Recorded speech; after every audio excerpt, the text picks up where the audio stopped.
জমিনকে জীবিত করেছেন আমরা কোরআন থেকে হাদিস থেকে জানি। এবার আপনাদেরকে বলছি যে হাসান বসরি রহমতুল্লাহ আলাইহি তিনি একজন বুজুর্গ পরেশগার দিনদার আল্লাহর ওলি ছিলেন। এই ব্যক্তির সময়কালে বৃষ্টির অভাবে মাটি ফেটে চৌচির হয়ে গেল, গাছ লাগানো আছে, গাছে কোনো ফল নেই। এরপর বিবাহ করেছে, 1 বছর হয়ে গেল, কেউ যেন সন্তানের বাবা মা হতে পারলো না, এইরকম পজিশন পৌঁছে গেল। 3টে গ্রুপের লোক হাসান বসরির কাছে আসলেন। আসার পরে এক গ্রুপ বলছেন, হে হাসান বসরি,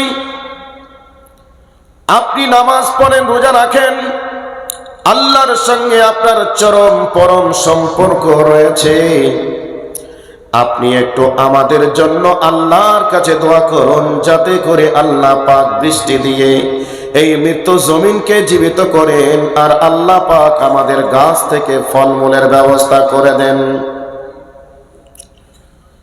এইভাবে যখন মানুষজন এসে হাসান বসরির কাছে আবেদন করল, হাসান বসরি রহমতুল্লাহ আলাইহি তিনি ডাক্তারের মতো একটা প্রেসক্রিপশন করে দিলেন, তোমরা চলে যাও বাড়িতে।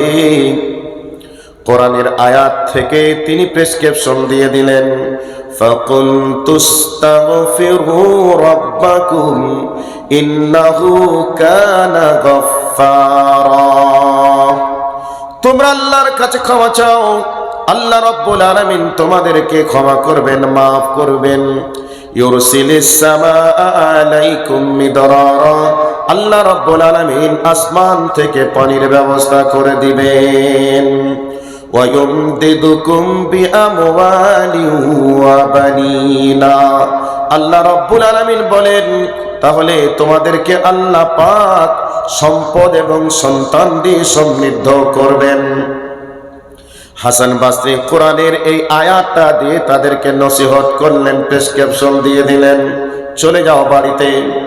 এক গ্রুপ চলে গেল, আর একটা গ্রুপ আসলো, হে হাসান বসরি, আমাদের গ্রামের সকল মানুষ 1 বছর হয়ে গেল যারা বিবাহ করেছি, একজনের স্ত্রী এখনো পর্যন্ত গর্ভবতী হলো না, এখনো পর্যন্ত কারণ স্ত্রীর গর্ভে বাচ্চা আসলো না। এইভাবে যদি বছরের পর বছর যদি বাচ্চা না আসে, আমাদের বংশ প্রজন্ম নষ্ট হয়ে যাবে, ধ্বংস হয়ে যাবে। কাজেই আপনি আল্লাহর কাছে দোয়া করুন যাতে করে আমরা সন্তানের মা বাবা হতে পারি।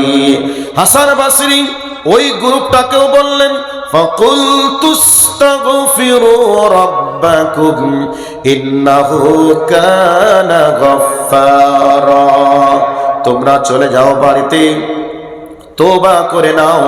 এতদিন তোমরা আল্লাহর ঘর মসজিদে প্রবেশ করোনি, এখন তোমরা আল্লাহর ঘর মসজিদে প্রবেশ করো, আল্লাহর কাছে তোমাদের অতীতের পাপগুলিকে নিয়ে ক্ষমা চাও, আল্লাহর কাছে তওবা করে তোমরা আল্লাহর কাছে ফিরে এসো, নিশ্চয়ই আল্লাহ রাব্বুল আলামিন তোমাদেরকে সন্তানের মা বাবা বানাবেন।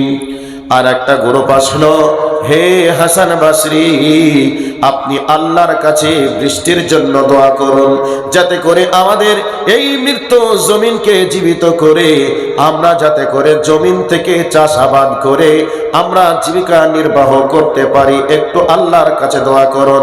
হাসান বসরি তাদেরকেও বললেন, তোমরা আল্লাহর কাছে তওবা করো, অতীতের পাপগুলিকে নিয়ে তোমরা ক্ষমা চাও এবং তোমরা আল্লাহর ঘর মসজিদে প্রবেশ করো।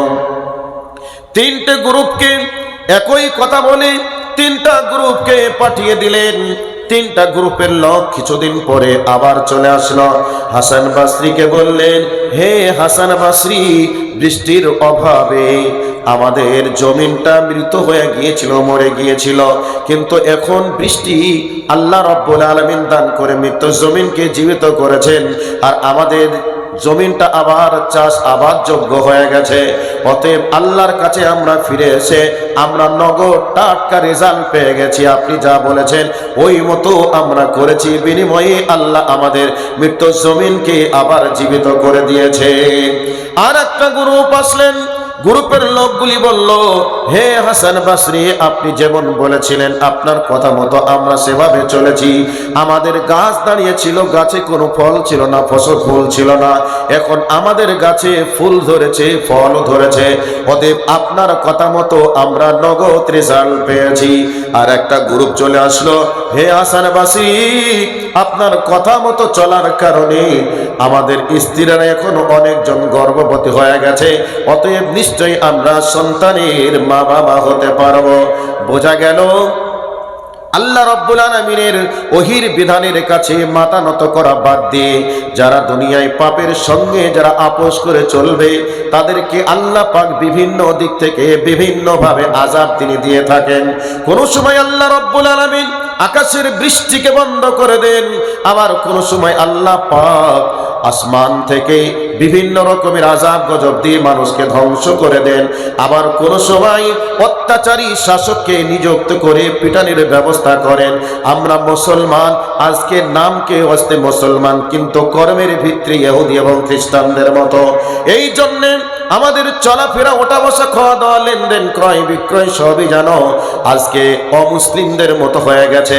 এই জন্য অমুসলিমদেরকে ক্ষমতায় বসিয়ে ইমানদার মুসলমানদেরকে পিটানোর ব্যবস্থা করেছে। এই জায়গা থেকে বাঁচতে গেলে কি করা লাগবে, এই জায়গায় আবার আমাদেরকে শাস্তি থেকে বাঁচতে গেলে কি করা লাগবে, আমাদেরকে আল্লাহর দ্বীনের উপরে ফিরে আসতে হবে। আল্লাহর দ্বীনে যদি আমরা ফিরে আসি, নিশ্চয়ই আল্লাহ রাব্বুল আলামিন অশান্তির এই পৃথিবীটাকে শান্তির বাতাবরণ সৃষ্টি করে দিবেন।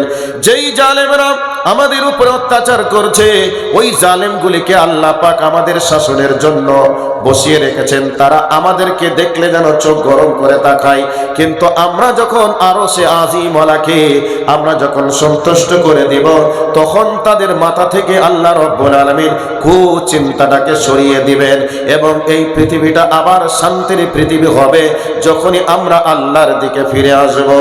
আমার ভাই, আমার বন্ধুরা, আমরা মুসলমান দাবি করার পরে শতকরা 92% মুসলমান আজকে আমরা নামাজ পড়ি না।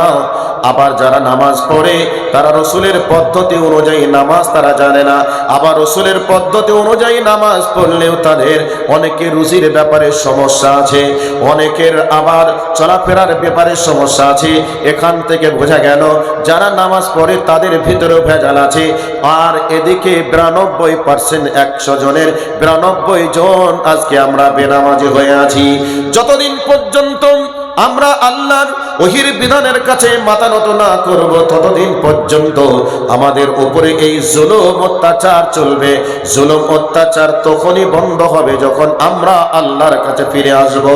এই জন্য আপনাদের কাছে আমি যে বিষয়টি নিয়ে উপস্থিত হয়েছি, ওই বিষয়টার দিকে একটু কান লাগান।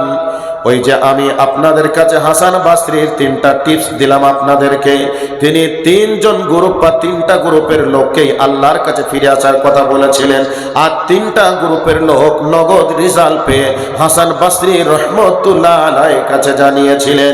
সেই রকম ভাবে আমরা বর্তমান সময়ে যদি আলেম ওলামাদের কাছে আসি, আলেম ওলামাদেরকে যদি বলি, মাওলানা সাহেব পৃথিবীর অবস্থা এমন কেন হয়ে গেল, তাম পৃথিবী জুড়ে মুসলিমদের উপরে অত্যাচার কেন চলছে, আমরা কেন জুলুমের মধ্যে রয়েছি, আলেম ওলামারাও আপনাদেরকে হাসান বসরির মতো প্রেসক্রিপশন দিবে যে বর্তমান সময়ে মুসলমান নামের ভিত্তিতে মুসলমান, কিন্তু কর্মের ভিত্তিতে মুসলমান নয়। কাজেই তোমরা কোরআনের দিকে ফিরে এসো, নবীর আদর্শের দিকে ফিরে এসো। নিশ্চয় আল্লাহ রাব্বুল আলামিন এই জুলুম অত্যাচারকে বন্ধ করে দিয়ে আবার এই পৃথিবীতে শান্তির বাতাবরণ সৃষ্টি করে দিবেন। তাহলে বোঝা গেল আমাদেরকে কোরআনের দিকে, হাদিসের দিকে ফিরে আসা লাগবে। কাজে আমরা যদি কোরআন এবং হাদিসের দিকে ফিরে আসি, তাহলে এই জুলুম অত্যাচার বন্ধ হবে।